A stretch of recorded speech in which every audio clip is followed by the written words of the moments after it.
Hola a todos y bienvenidos ni más ni menos que al capítulo 11 de Una cita con la rubia. Hoy la verdad que la cosa va de beber vino. Sí, como os lo digo, vino. Porque beber vino no es solo descorchar una botella y ya está. No. Beber vino se ha convertido en una experiencia casi espiritual para mucha gente. Gente que lo huele, lo gira, lo mira tras luz. Es que solo le falta hablarle como si fuese una mascota. Yo la verdad es que lo intento, pongo cara de entendido, lo huelo y digo, es que tiene cuerpo. ¿Pero cuerpo de qué? ¿Qué es eso? Si lo único que sé es diferenciar si es tinto o blanco. Y a veces me cuesta. Luego está el típico que te dice, ¿notas ese toque a madera, frutos rojos y trufa silvestre? Y tú por dentro pensando, lo único que noto es que se me está subiendo a la cabeza como si fuesen unas escaleras mecánicas. Y claro, ya si hablamos de los nombres de los vinos, flipamos. Hay algunos que se llaman El retorno del duque o La lágrima del tempranillo. ¿Pero qué dices, tío? Pero si parecen nombres de películas de acción. Pero sobre todo, lo que hace el vino es unir. Une en confesiones, en charlas, en cenas y en fiestas, por supuesto.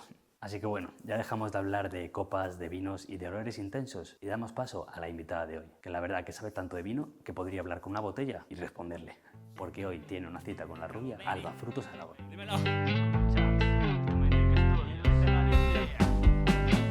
Con la rubia ya no puedo más, no quiere ir a trabajar. Se aburre y no se para de quejar, así que hay que buscar un plan. La llevo al parque y a pasear sin miedo a lo que piense. Tomar café tomando el sol, decídete y vente. La rubia y yo, qué diversión, dime si tú te vienes. Te cuento, me escucha, reímos sin prisa, escoge la cita con la rubia.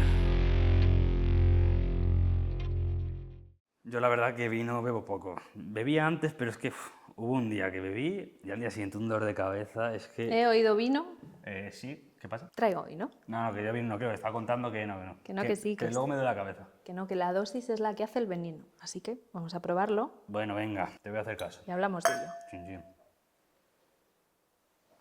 Vale, chicos, ya estamos aquí con Alba. Alba, muchas gracias por venir. Igualmente. Bueno, por venir yo.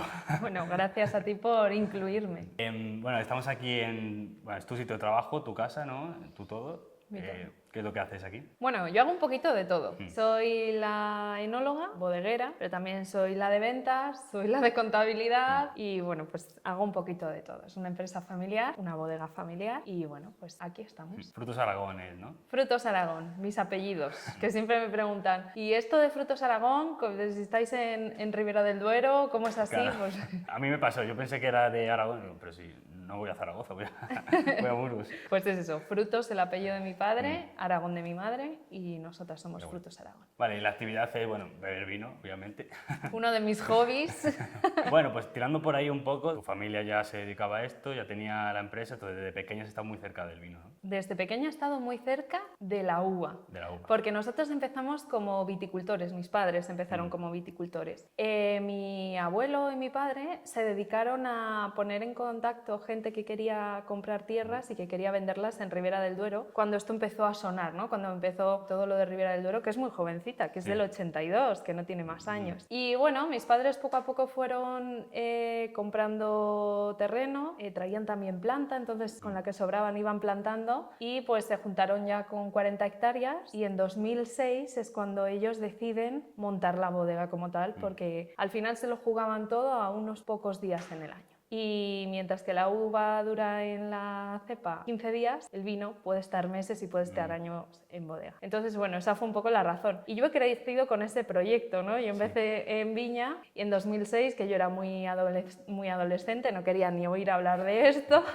pues bueno, empieza la bodega y en 2017 es cuando ya me incorporo aquí, como primero en la parte de contabilidad, porque yo estudio ADE, pero a partir del 2020 me hago cargo también de bodega por una serie de circunstancias y ya estudio enología y me quedo también como enóloga. ¿Siempre tuviste claro que este iba a ser tu camino, que ibas a meterte tú también en la empresa o al principio no lo pensabas? Yo fui bancaria 3 años, o sea, yo estuve en lo mío y siempre dije que yo si hacía falta en algún momento venía, pero que no hacía falta que me buscasen un hueco. Yo me buscaba la vida y obviamente antes de estar trabajando en otro sitio prefería estar aquí, pero porque me gusta la zona, me gusta el mundo rural y me parecía muy interesante poderme quedar aquí. Pero si no, yo estoy convencida de que lo hubiese hecho de otra manera. Pero bueno, me encanta. Como que apareció más tarde, ¿no? Sí, Esa pasión. O... De hecho, a mí no me llamaba nada lo de elaborar vinos, lo de hacer vinos, o sea, me gustaba el vino, pero no me llamaba nada la parte de elaboración. Y es cuando ya me vengo aquí, empiezo a verla más seguido, empiezo a trabajarla y demás, cuando me atrapa totalmente y digo, es que creo que esto puede ser lo mío.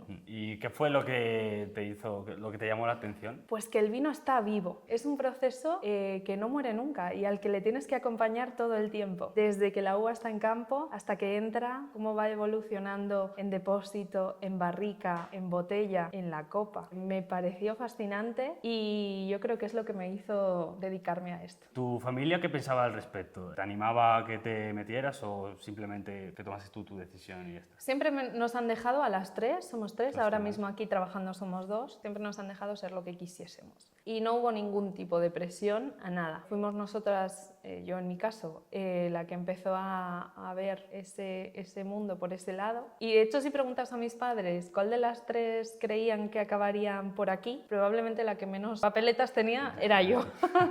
Así que nada, nos han dejado siempre ser. ¿Y cómo fue al principio? ¿Te costó un poco meterte en el mundo o ya viste que era lo tuyo? Me costaron varias cosas.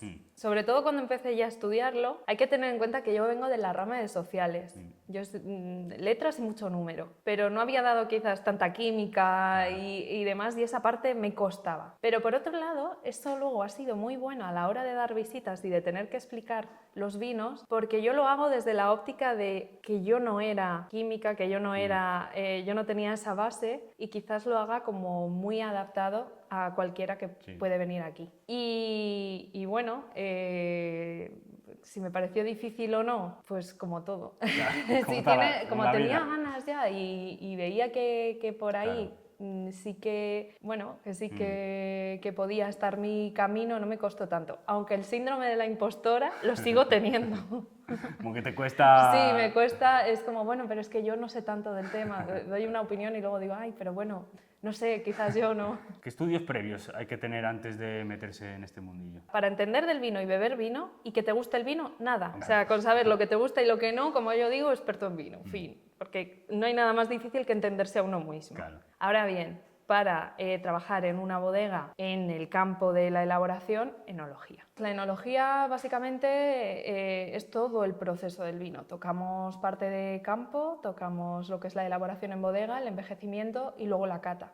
Algo muy importante es el reconocimiento y la estandarización de los aromas que conectan con recuerdos. Y esto es lo más curioso, porque a lo que yo llamo fresa tú lo llamas gominola y probablemente estemos hablando de exactamente el mismo aroma, pero hay que estandarizar para llamarlo igual. Esto me pasó en una visita. Yo tengo un vino que los aromas secundarios a panadería están bastante presentes y la chica me dice, es que este vino a mí me huele a la casa de mi abuela. Y yo, claro, casa de una abuela, humedad, no sé qué, ha cerrado, digo, uy. Antigüedad.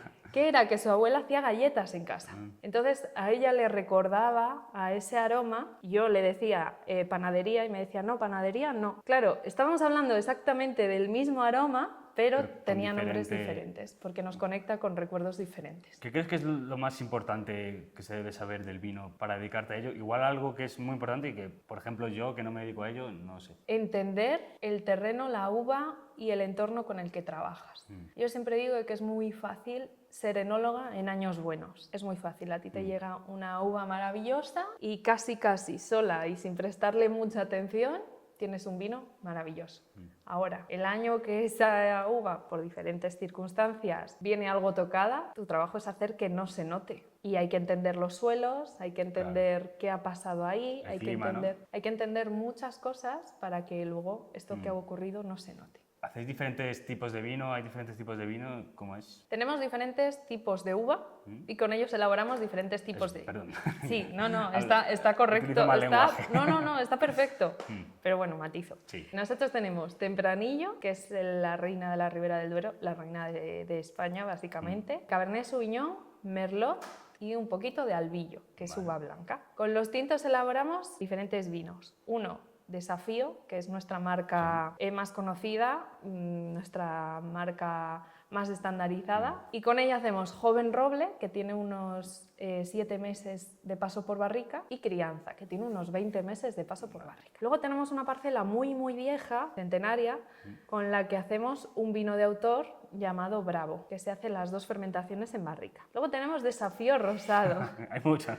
que utilizamos las parcelas más jóvenes que nos dan un punto de acidez y de frescor diferente para hacer ese rosado. Y este año, que cumplimos 20 años, estoy utilizando parte del Cabernet Sauvignon para hacer un vino nuevo que saldrá con una marca nueva llamada Las Tres Hijas. ¿Y este cuál es? Este es Desafío Crianza, es el Vamos que a probarlo, tenemos. venga. Venga. Chin, chin.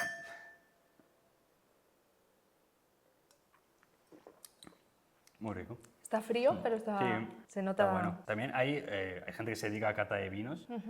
¿Cómo se hace para saber que es bueno un vino? Lo primero que tenemos que entender es que nosotros estamos bajo el amparo de la Ribera del Duero. Ellos nos dan ya muchos de los estándares de calidad que tiene que cumplir un vino, ¿vale? Y tenemos que llegar a ellos y tenemos que cumplirlo. De hecho, tenemos bastante control para que tú, cuando le des la vuelta a una botella y leas Ribera del Duero, sepas que va a tener unas características mínimas, una calidad mínima, ¿vale? ¿Cómo se hace para saber? Pues lo primero, conociéndote a ti, que es lo que te he dicho antes, que es lo más difícil, conocerse a uno mismo. ¿Qué tipo de uva nos gusta? ¿Qué tipo de vino nos gusta? Quizás te gustan vinos con más cuerpo, pues entonces elige un tempranillo pues de esta zona o vete... yo, por ejemplo, me gusta mucho la Mencía del Bierzo, ahí cerquita de tu zona. La tinta de toro, que a mí me fascina también, pues bueno, podemos jugar ahí. Y luego saber un poquito qué tipos de aroma te gustan más y menos. Yo, por ejemplo, el aroma fruta negra, que es la que predomina en mis vinos, me encanta. También quizás porque sea un poco como ese...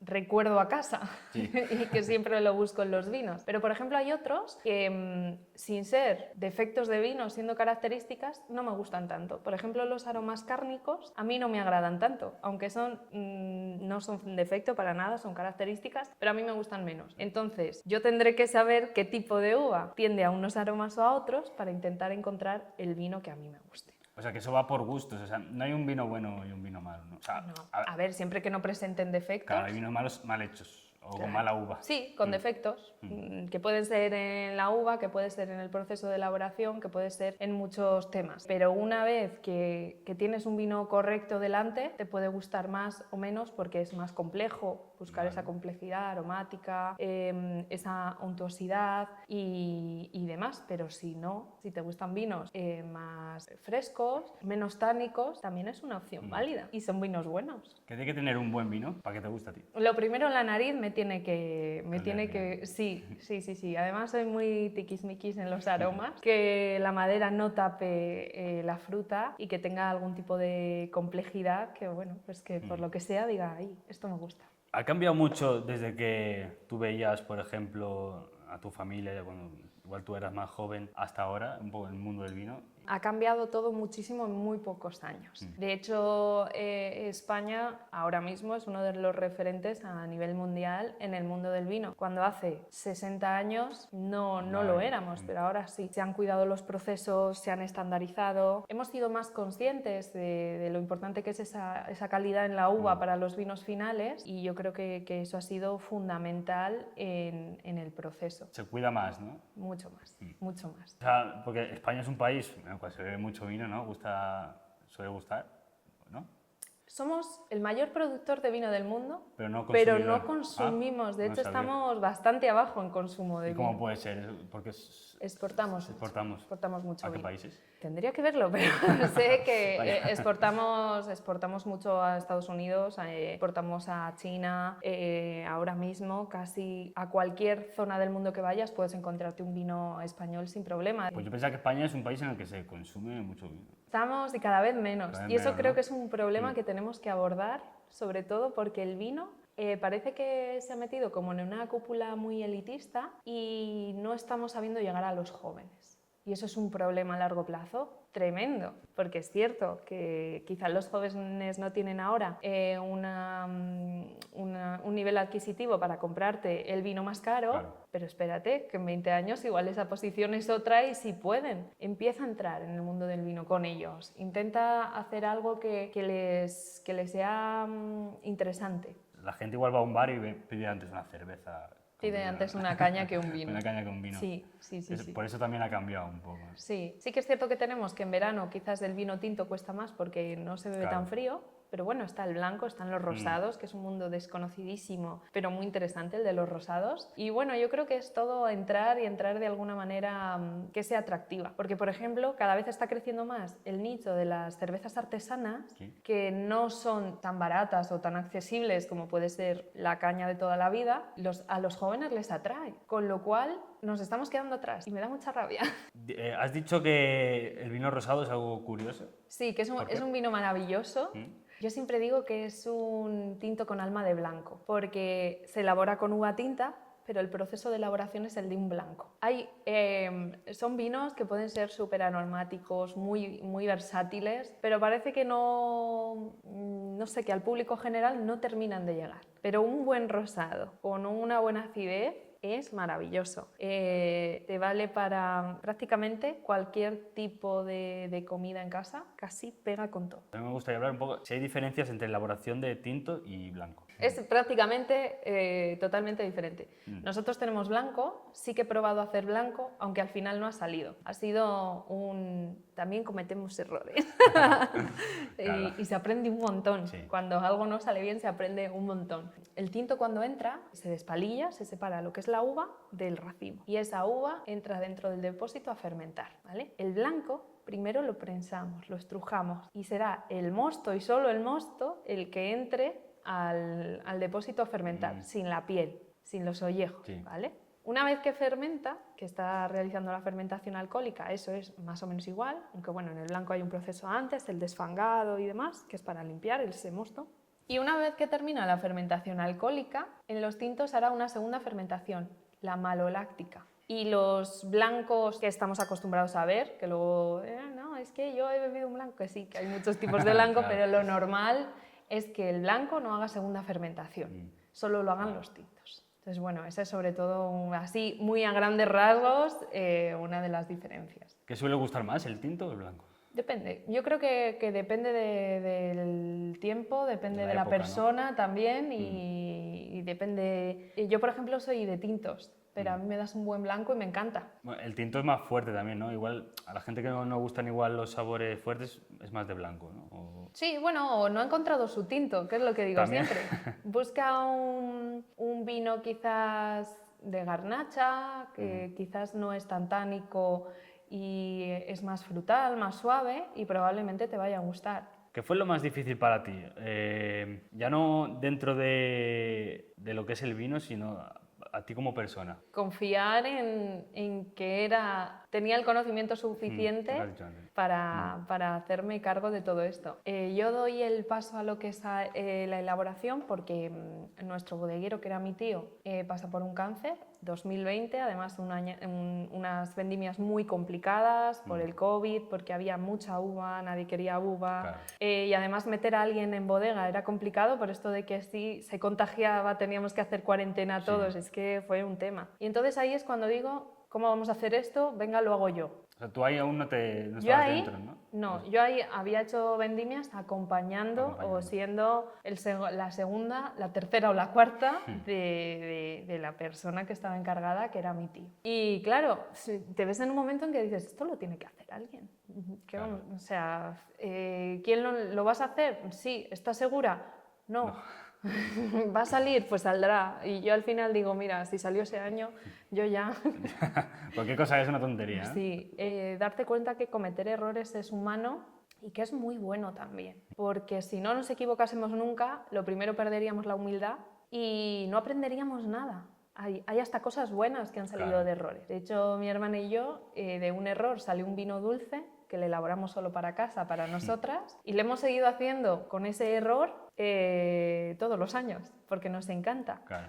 Entonces se aprende mucho, pero también es complicado. Y también es complicado el decir, es que me estoy haciendo cargo de algo muy grande y si el error es muy grande, nos repercute a todos, no Claro. solo a mí, sino a toda la familia. O sea, tú ahora eres como la jefa. Sí, mis padres básicamente ya en decisiones de la bodega no se meten, me dejan hacer y confían en mi criterio. Entonces, pues bueno, tengo esa libertad con esa responsabilidad. ¿En la actualidad tienes mucha presión o ya cada vez menos? Bueno, cada vez menos, porque confías en lo que haces, en lo que sabes, ves que funciona, que todos los años sale adelante y confías cada vez más en ti. Presión quizás más los primeros años o cuando, pues eso, hay años peores, Claro. que la presión es más alta. Pero luego yo trabajo muy tranquila, no nos ponemos unos ritmos de trabajo, a excepción de vendimias, que yo creo que vivo aquí.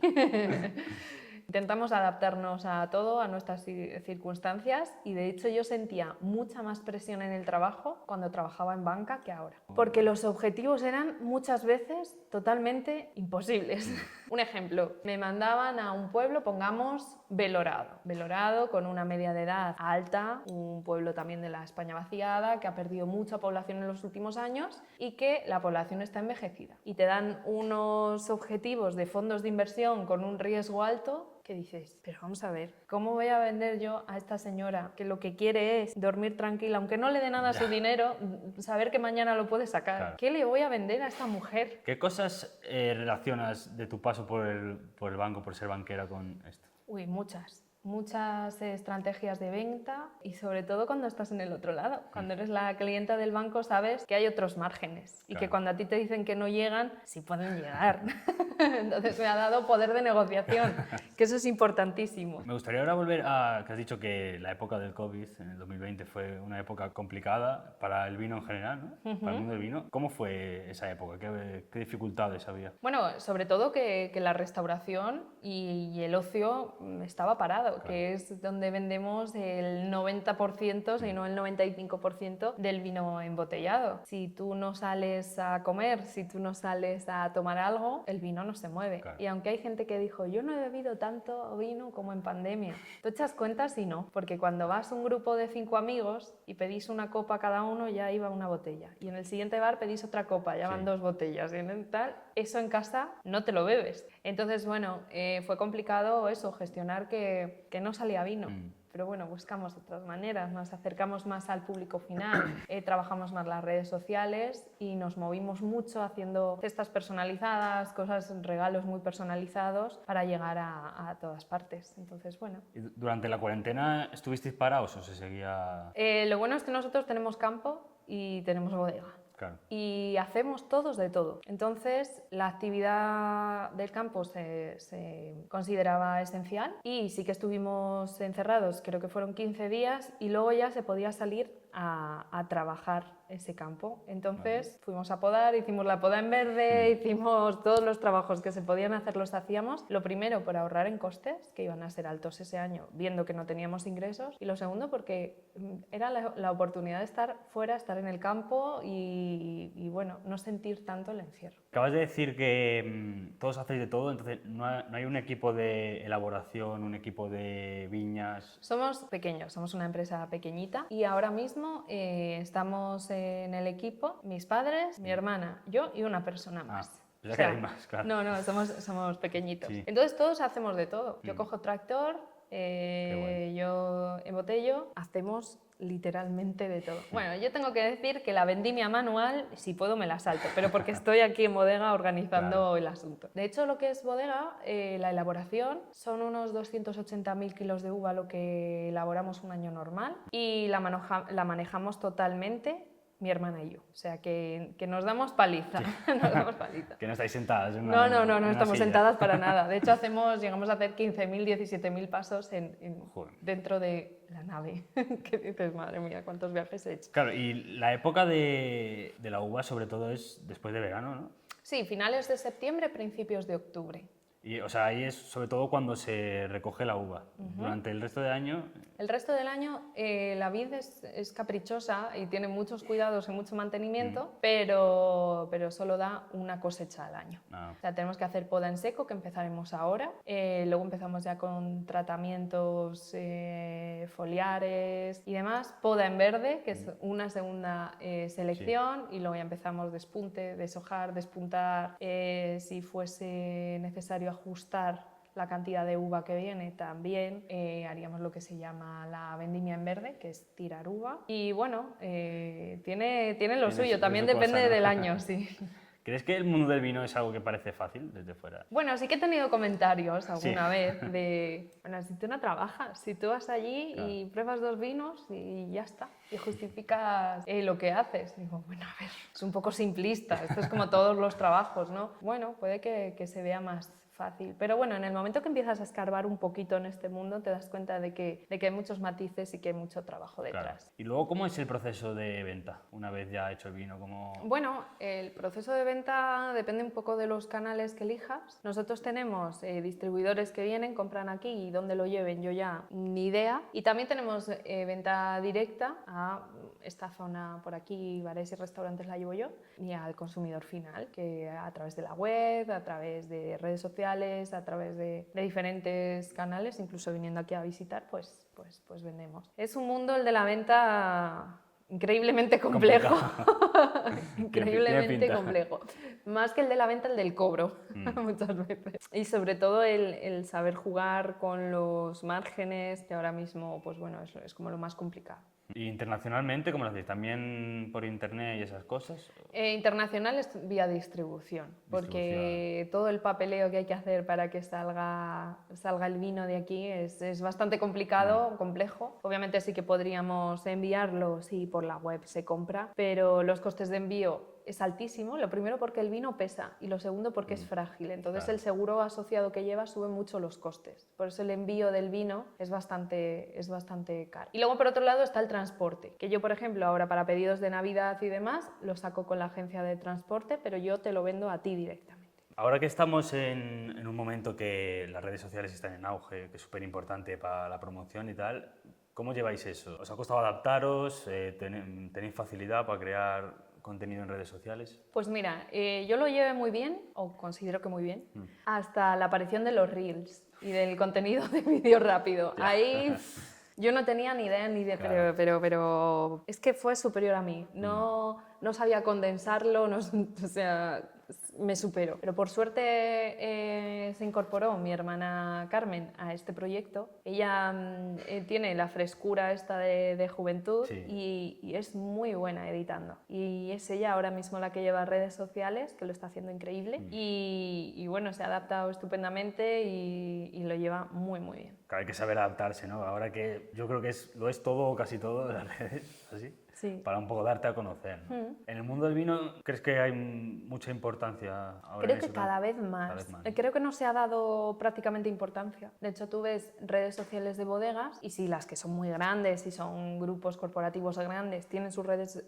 sociales detrás y su equipo detrás, pero hay muchas intermedias, más grandes que nosotros, pero no tan grandes, que o no tienen o están, pues bueno, sí. Última publicación en 2023, en julio.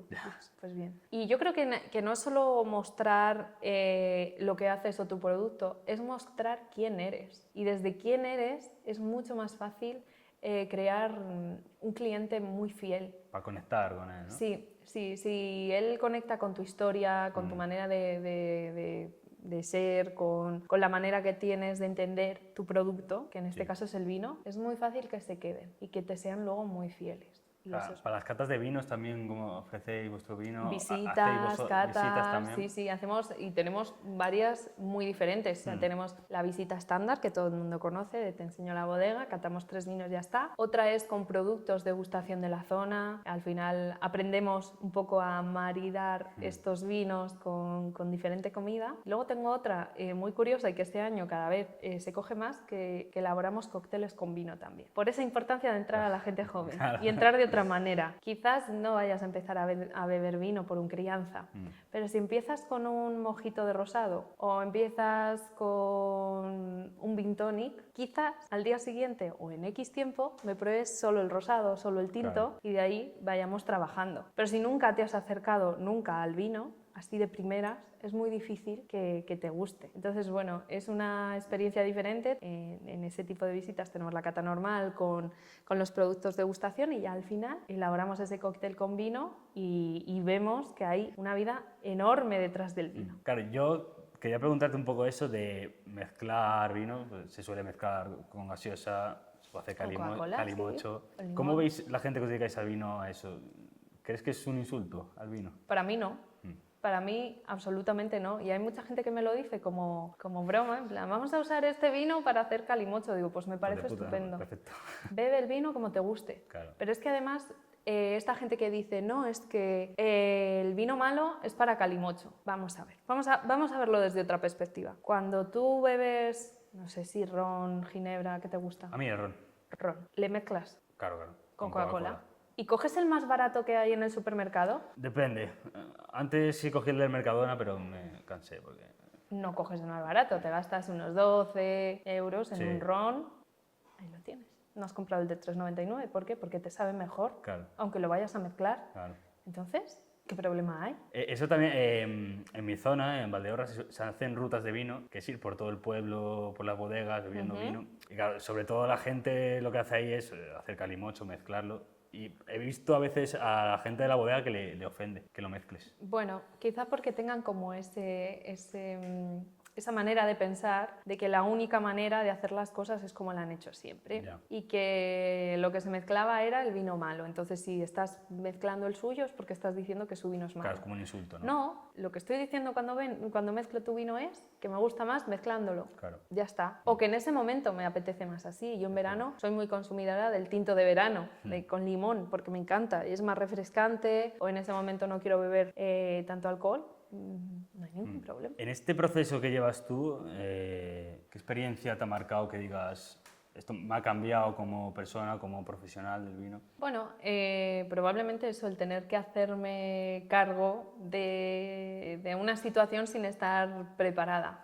Pero bueno, al final lo que aprendes es que eres mucho más capaz de lo que piensas, que tienes las herramientas para salir adelante y que al final, si hay trabajo detrás, si hay interés, si hay horas, al final las cosas salen. Pensamos que hay que trabajar siempre en la excelencia, que sí, estoy de acuerdo que hay que trabajar para hacer las cosas lo mejor posible, pero que también tenemos que aprender a trabajar desde la incomodidad. Yo no estaba cómoda haciéndome cargo de la elaboración en ese momento, pero también pienso que si me hubiesen preguntado cuándo era el momento, si siguiese aquí mi tío, probablemente yo no seguiría detrás. Seguiría detrás porque sería más cómodo y quizás no me hubiese atrevido y estás esperando el momento oportuno para hacerlo porque crees que no es, que habrá otro momento que será mejor. Y bueno, ¿qué he aprendido? Pues que hay veces que no es cuando quieres, que es cuando es y que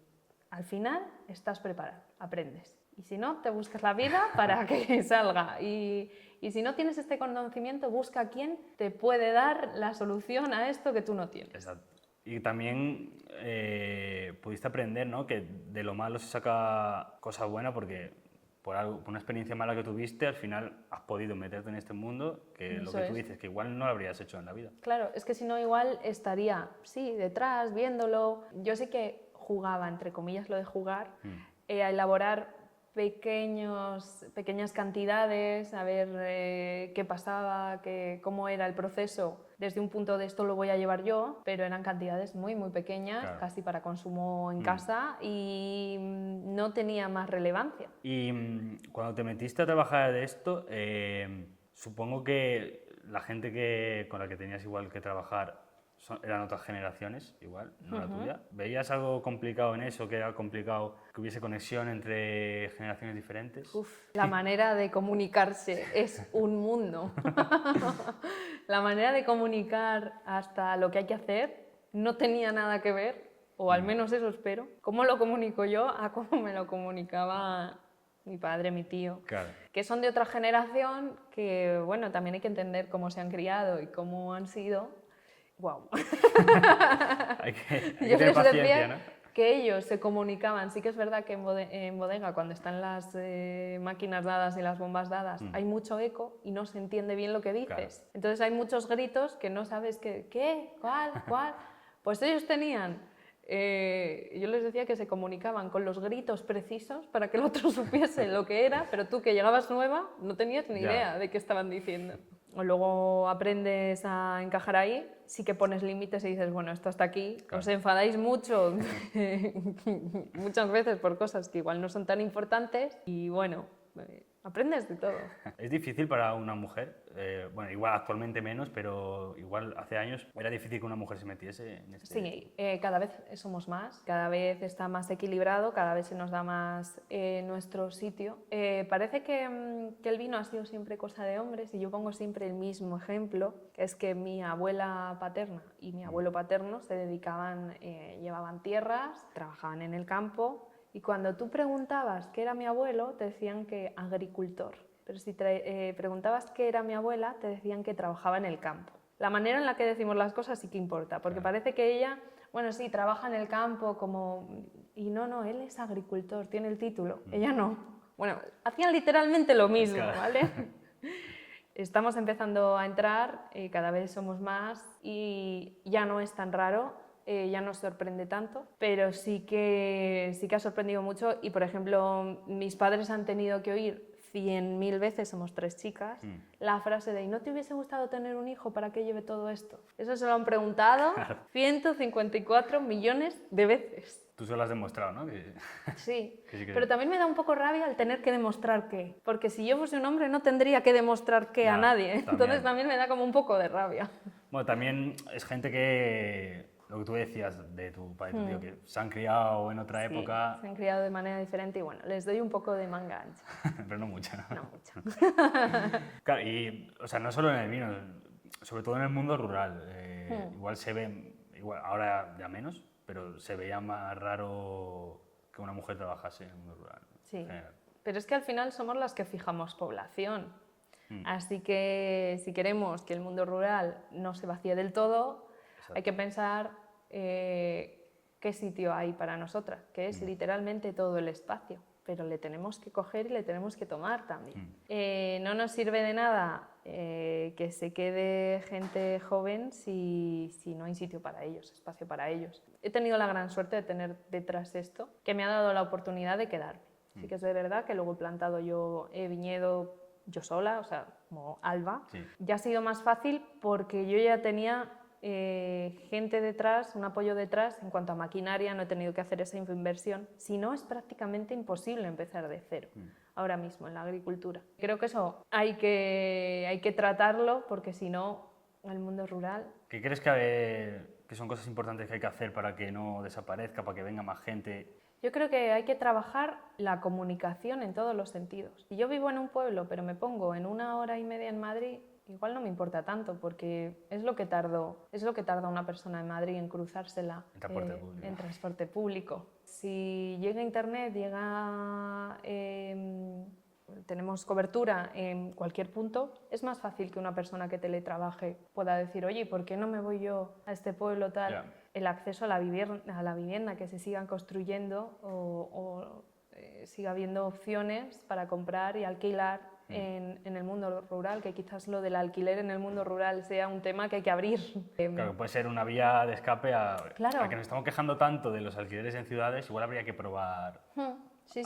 a alquilar en pueblos o comprar en pueblos. Claro, el coste no tiene nada que ver. También es verdad que el mercado es mucho más pequeño, no hay tanta oferta. Claro. Pero bueno, también es cierto que la calidad de vida es totalmente diferente, no tiene nada que ver y bueno, seguir teniendo servicios. No puedes pretender que aquí te venga a vivir gente si no tienes un centro de salud no, el centro de salud puede estar, pero si no hay médicos dentro, claro. ¿De qué nos sirve? Que esté el colegio, es que parecen cosas muy simples y que todo el mundo da por hecho, pero en el momento que en un pueblo no hay colegio, no hay médico y no hay bar, el pueblo se muere. Sí. Entonces, bueno, pues intentar mantenerlo de alguna manera. Yo sé que la solución es complicada, es compleja. Tampoco me toca a mí solucionarla, pero bueno, ahí está, creo que es clave. Claro, igual el problema es que la gente no viene por eso. ¿Para qué alguien va a abrir un bar si no hay nadie en el pueblo? ¿No? Y también por desconocimiento. Yo creo que tenemos mucho miedo al mundo rural pensando que es algo muy oscuro, muy frío y creo que no, que muchas veces es porque no lo conocemos, no lo tenemos cerca. Y hay muchas cosas que hacer en el mundo rural y hay mucha actividad. O sea, yo tengo los fines de semana llenos, o sea, no tengo fines de semana de decir, es que no sé qué hacer, llevo 5 que no hago nada, no, siempre tengo actividades, siempre tengo propuestas, siempre tengo... Además es que somos muy propensos a con cualquier excusa hacer una quedada, hacer una comida, abrir unos vinos y sí. ¿Y tú siempre has vivido en el pueblo? No, estuve viviendo en Salamanca 5 años y en Burgos viví 1 año, o sea que he vivido fuera, he vivido en la ciudad. ¿Y qué prefieres? Yo el campo, yo el pueblo. A ver, me lo esperaba, pero bueno, había que hacer la pregunta. Opciones de haberme ido o haber estado en otra zona las he tenido. Pero es que a mí me gusta poder parar, a mí me gusta poder salir a pasear a mi perra por el campo. Me gusta la ciudad también y que a mí me encanta tener Valladolid a 1 hora, ahora que nos termine la autovía, en menos. Tener Burgos a otra hora. Decir, bueno, me subo a ver a mis amigos a Vitoria y me voy y estoy allí en 2 horas. En 2 horas estoy en Salamanca. Me encanta. Para un fin de semana, un puente, pero luego para vivir, esto de vivir a 2 minutos de mi casa, trabajar a 2 minutos de mi casa, maravilloso, yo no pierdo tiempo trasladándome, yo no tengo, bueno, es otra... Y la tranquilidad, ¿no? Sí. O sea, en un pueblo, no tiene nada que ver vivir en el centro de Madrid que vivir en un pueblo como Roa. Que cuando digo a veces, es que hoy he aparcado, tomar por culo. En una ciudad sería, ¡buah, qué suerte he tenido! Es que he aparcado aquí al lado. Sí, y está a 5 pueblos. Sí. Vale, vamos por finalizar un poco, hacer preguntas más personales, aunque bueno, casi todo ha sido personal porque es tu trabajo, es tu... Pero bueno, me gustaría saber qué cosas del vino que has aprendido podrías aplicarlas en tu vida, a tu forma de ser, a tu, pues igual relaciones con otras personas. A todo. Mira, sobre todo esto que hablábamos de que el vino está vivo todo el tiempo. Pues las personas también. No aprender, o sea, aprender a no juzgar a una persona por un momento determinado de su vida, o sea, un momento peor y te habla mal o porque en ese momento tú le estás reflejando algo que no le gusta de él. Claro. Bueno, aprender a darle espacio, dejar que se abra, dejar que ese vino baile, se oxigene, esa persona se oxigene y volver. Tampoco ser, o sea, quiero decir, si el vino está picado y por mucho que lo pruebes no va a cambiar. Pero dar ese espacio a veces a las personas que como todo lo queremos inmediato y vivimos en un momento en el que todo lo queremos para ayer, cuando tú te enfadas y yo te pido perdón, quiero que se te haya pasado ya al momento. Bueno, vamos a darle tiempo. Déjale que respire, que luego, pues oye, evolucionará si tiene que evolucionar, ¿no? Eso es algo, el dar tiempo a todo, a las relaciones, y bueno, y dar, pues eso, segundas oportunidades y tiempo. Yo creo que eso es algo básico. Y trabajar todo. Igual que el vino es un proceso muy largo, está vivo siempre y hay que trabajarlo a largo plazo, el resto también, las amistades, las relaciones, el trabajo, todo, verlo a largo plazo. ¿Y cómo ves bueno, tu visión a futuro, la visión a futuro de Frutos Aragón? Bueno, pues... En la línea, ¿no? Sí, en la línea es eso, queremos sacar este vino nuevo por los 20 años, ¿no? Y hablar un poquito de eso. Las Tres Hijas va a ser una visión del pasado, el presente y el futuro, como sabemos de dónde venimos, esa conexión con quién hemos sido, con venir de la nada, el presente que da la mano al pasado pero mira hacia el futuro y seguir creciendo poco a poco, con pasos muy firmes, sin dar saltos enormes, porque no es nuestra manera de hacer las cosas. Entonces, bueno, ahora centrados en este vino nuevo y poco a poco. ¿Y tú individualmente tienes algo más, algún proyecto más o solamente estás enfocada en esto? Si yo proyectos tengo, yo soy un culo inquieto. O sea, a mí tú me dejas 2 minutos sola y yo ya estoy pensando en qué es lo siguiente, en qué voy a hacer y tal. Por ejemplo, hace 1 mes y medio, 2 meses me metí con la costura. Bueno, estoy arribísima con la costura y no puedo parar. O sea, estoy siempre dando vueltas a cosas, aprendiendo cosas nuevas porque me encanta. Me encanta. O sea, es que no soy una persona, mis amigas me lo dicen, pero tú ¿cuántas cosas haces? ¿Cuántas horas tiene tu día? Digo, yo qué sé, yo es que me pongo, leo, no sé qué, me encanta. ¿Te gusta aprender? ¿No? Me gusta aprender cosas, me gusta aprender cosas. De hecho, cuando leo, que esto es algo que me dice mi hermana mucho, dice, tú no lees tanto novela, tú lees cosas de aprender otras cosas. Digo, sí, porque me relaja, y me mira como, ¿cómo te va a relajar eso? Sí, yo qué sé, soy así de rara. Bueno, proyectos, pues hay muchos, o sea, seguir desde, mira, uno de los proyectos claves que tengo desde hace muchos años en mi vida es seguir disfrutando de la familia y encontrar momentos para la familia siempre. De hecho, este fin de semana que viene vamos a celebrar el cumpleaños a lo grande de mi suegra y de mi tía. Hace nada nos hemos ido de crucero 11 personas de mi familia. Nada, estamos preparando un viaje a Taiwán y una pequeña boda en Taiwán, porque este año pasado me casé. Sí.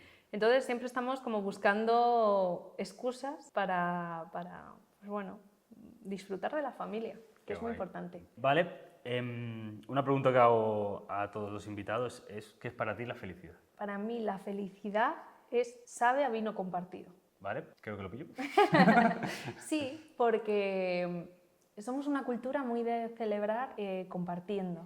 Y cuando pasa algo malo, vamos a quedar a comer, que vamos a celebrar que me han ascendido en el trabajo o que nos hemos comprado un piso y sales a comer y sales a celebrar así. Entonces, cuando tú abres una botella de vino, que normalmente se abre en esos momentos, es como compartir ese cariño con los tuyos, esa celebración. Entonces, para mí la felicidad sabe eso, a compartir una comida, a compartir un vino. Para mí es poder tener a la gente cerca para hacer esas cosas. Bravo. Vale, y por último, que des un consejo a la gente que nos está viendo, de lo que quieras, igual de gente que se dedica a lo tuyo, de la vida en general. Pues nada, que intentéis las cosas, que nunca tengáis miedo a empezar un proyecto nuevo, a meteros en algo que quizás no estáis seguros de si manejáis tanto o no, y que siempre hay formas para seguir, para dar un paso adelante y para conseguirlo. No tengáis miedo. El miedo es lo que nos paraliza, el miedo es literalmente lo que nos frena. Ese es el lastre que tenemos en la mochila. Y que lo peor que puede pasar cuando intentas algo es que has aprendido cómo no se hace. Muy bien. Así que ese es mi consejo. Muy bien. Pues nada, muchas gracias, Alba, Nada, a ti, por ha esta sido un placer. entrevista y por recibirme aquí en tu casa. Cuando quieras. Y nada, chin, chin. Salud. Por vosotros, muchas gracias por vernos y nos vemos en la próxima. Adiós. Chao.